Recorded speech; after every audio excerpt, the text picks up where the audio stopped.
नमस्ते, मैं डॉक्टर अभिजीत बोत्रे। मैं बच्चों का न्यूरोलॉजिस्ट और मिर्गी विशेषज्ञ हूँ।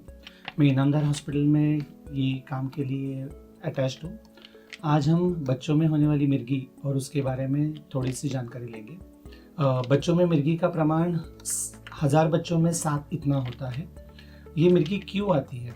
ये मिर्गी शुरुआत होती है ब्रेन के कनेक्शन से, जो ब्रेन एक दूसरे के पेशी के साथ इलेक्ट्रिक सिग्नल के द्वारा बात करता है। जब ये इलेक्ट्रिक सर्किट्स डिस्टर्ब होते हैं तो उसके वजह से सिंगल फिट्स आते हैं, और ये फिट्स आने की हमेशा टेंडेंसी जब होते हैं उस प्रक्रिया को हम मिर्गी बोलते हैं।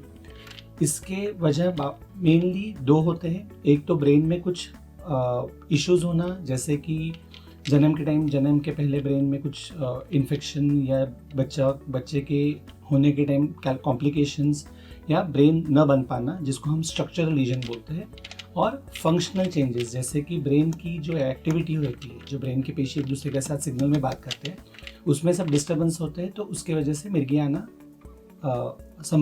पॉसिबल होता है।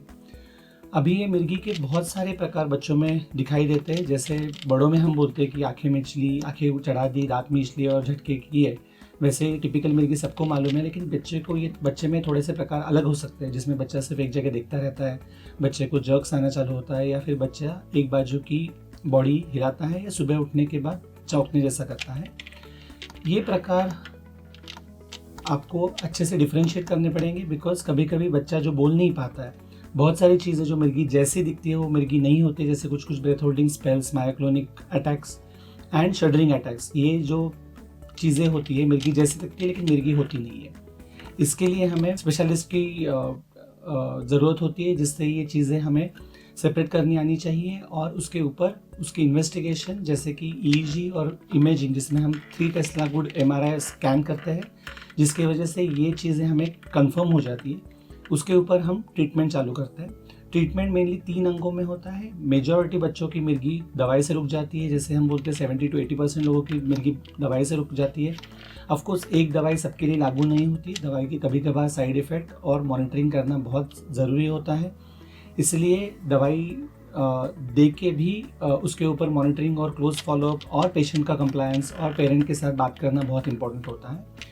दूसरे की कभी कभी जिनकी मिर्गी जो 10 to almost 20% की जो दवाई से रुकती नहीं है, उनको कभी कभी हम कीटोजेनिक डाइट या एपिलेप्सी सर्जरी का ऑप्शन देते हैं।